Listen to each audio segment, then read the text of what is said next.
Hello, hello, Dale Majors here, and welcome to day 14 of our Masterclass. Thank you for being here.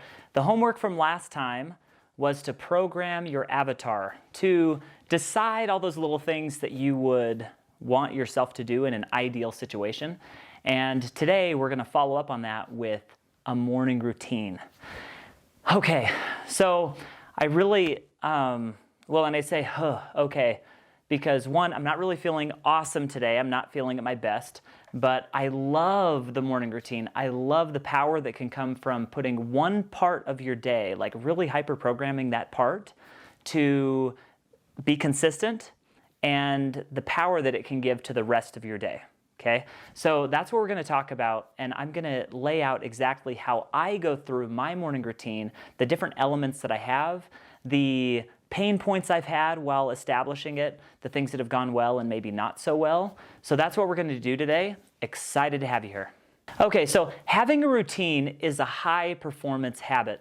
One of my favorite parts in the book, The Power of Habit, talks about the famous swimmer that won all those gold medals, Michael Phelps. He had a several-hour routine that he did like clockwork leading up to all of his races. There's another guy, Joshua Fishkin, that was a child chess prodigy, and he also talked about, as he was the chess prodigy and also as he became the world push-hands champion in his division, he talked about the power of establishing routines as well. And I think that like it talks about in The Power of Habit, that there are certain habits that are keystone habits. I think that the morning routine is definitely a keystone habit. It's a habit that if it exists, a lot of other great habits will exist too. So let's dig into it. Okay, I think I said let's dig into it twice, but anyways, here we are. So there are three elements that I want to talk about in a morning routine, and that is doing something active or physical, doing something spiritual, and doing something intellectual. And there's also a few elements of things that you don't do. As I discussed in another one of my videos, I laid out that in 2014 I was going through all this turmoil, that I wasn't living in alignment, and the morning routine is really what saved me from it. I knew that the minute I woke up, especially if I woke up later, the minute I woke up, as I got into work and emails and pressure, that my day was pretty much being controlled by external forces. And that in order to truly dedicate time and energy to the priorities that I wanted to, they would have to happen in the morning. So I also want to say that while I'm going to share exactly what my morning routine is today, I'll also talk about different elements that it used to have, and that just because it's a routine doesn't mean that it has to stay the same.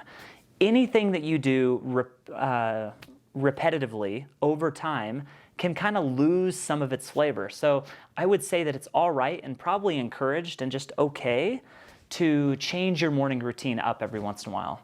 So let's jump right in. Currently, as my morning routine sits today, here's what I do. I wake up. Okay, and then I go into my office and I make sure that my desk is set at stand-up mode. I sometimes, and it's not consistent, will get a glass of water because it's good to drink water in the morning. I immediately open my journal to day one and will create a journal entry where I focus on my goals. This happens probably half of the time. It's something new that I've introduced the last month or so. And if I am on kind of a condensed routine, and sometimes one day of the week I do something at 6 a.m. If I haven't gotten to bed early the night before and my routine's condensed, then I'll skip that. So after that, I'll open up my Duolingo app on my phone and do a language lesson or two. I'm learning to study, or I'm studying French, and I want to have that part in there. So that's more of the intellectual. From there, I go down to my rowing machine and I row at least 1,000 meters. This is something that was in my routine a year and a half ago, probably for about 6 months, and then I fell away from that, and it went to a more basic, where I was doing 50 push-ups or 25 push-ups and 50 sit-ups. So from there, I come back upstairs and I will do 20 minutes of scripture study, studying the Bible or other scriptures. From there, I do what's called my Venture Anyway 160 workout, and we can actually just share it with you on the board. It's a quick, like 6-minute workout that I like to get in that guarantees that I will maintain some movement and flexibility. But what that is I actually start with 10 sit-ups, like full sit-ups, and then I will do 20 push-ups. And from there, I will do, I do the sit-ups, which is a contracting, and then I do my push-ups, which is expanding, and then I'm doing Turkish get-ups, which is a contracting as well, where you lay on your back, you have one arm up, and then you get up and raise it up to the sky, and that's my my contracting as well. And then another expanding, I do 20 squat jumps. Then from there, I do 50 crunches, and then I do 10 burpees with a jump, and then from there, I'm doing 20 leg lifts. And then, and this is kind of a weird, funny one, but I do 5 handstands and I close it up with 10 really slow push-ups. And I added that, so I started doing that one about a month and a half ago, and that was kind of a change up from just doing 25 push-ups and 50 sit-ups, which was a habit for about 2 years. Because I'd always wanted to work out more, but I never really felt it was that important and couldn't get myself to do it. So with all the other priorities that I had, that's where it ended up. So that being said, I still do other things for exercise during the week and throughout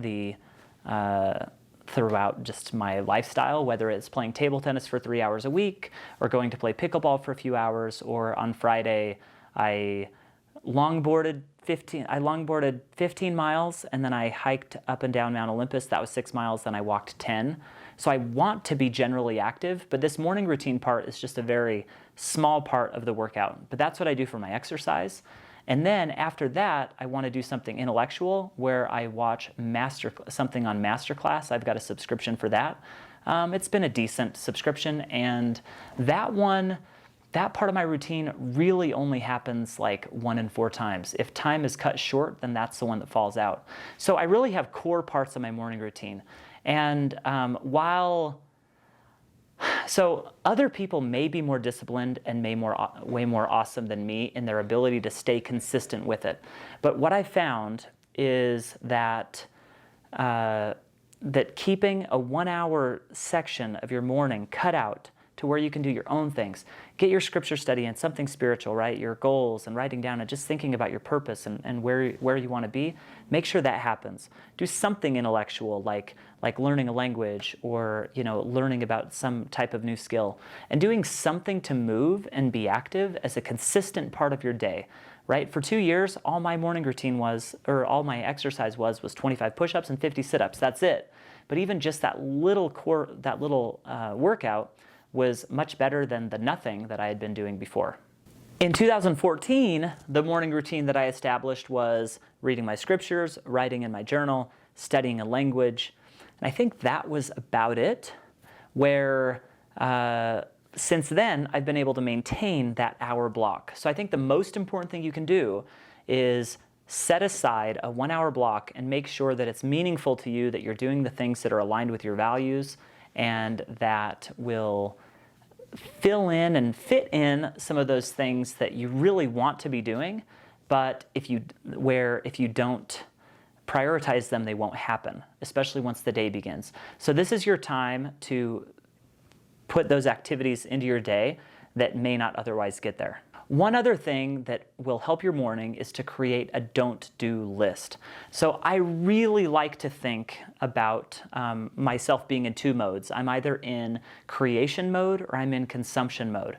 When I'm consuming, I'm looking at Facebook, I'm looking at email, I'm looking at the news. I'm just opening my mind to let things come into it. And consumption is not bad, but when it's random, when it's random consumption, when it's let's just see what the world has to tell me, what news is out there, all of those things have the potential to derail you. Have you ever gotten on Facebook for a specific purpose and 5 minutes into it forgotten why you had gone there? That happens to me all the time. So I know that I have to create very specific rules around that, and for that purpose, I schedule a day for me to be in mindless consumption, or I kind of deliberately consume, saying, let's check Facebook and LinkedIn and email and all those things. Let me just consume them all at once. And that's what I do. I love, in the movie Percy Jackson, they actually go into the hotel and eat the lotus flowers. And while they're eating the lotus flowers, they forget that they're in there and time passes them by. I really think that's what Facebook is. They're like the smartest behavioral scientists in the world are finding ways to keep us on the platform.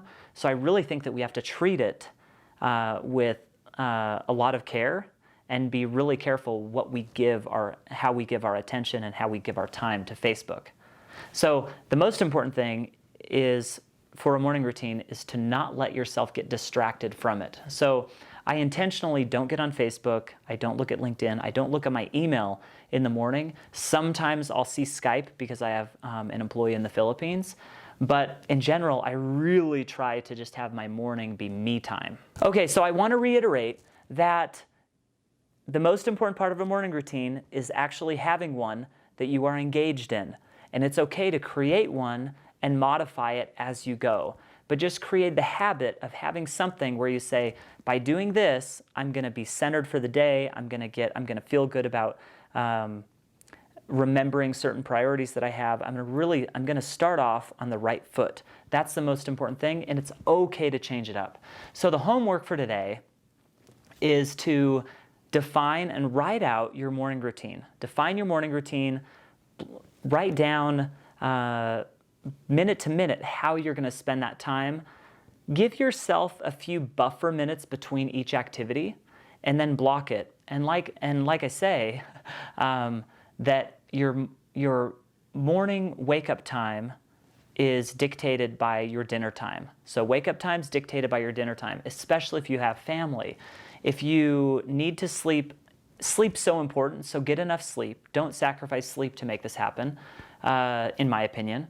But if you start dinner, for example, with kids, if you start dinner at 8 p.m., it's going to take another 2 hours to get to bed. There's no way you're going to bed before 10:30.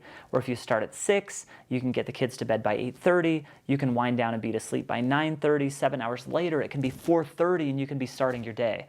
And it doesn't have to go perfect every time, but create some space in your day to give yourself time. Even if you have to have an hour and a half morning routine that sometimes gets cut down in half, you can still have 45 minutes all to yourself to make that happen. And don't beat yourself up over your morning routine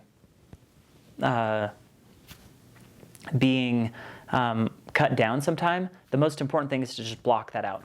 So I'm really excited for you to write down your morning routine and try it out. And on the next video, we're actually going to talk about doing hard things.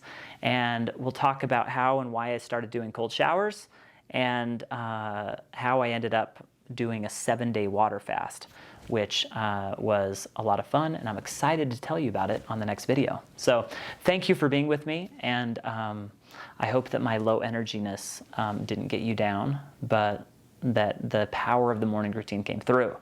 So I'll see you on the next video.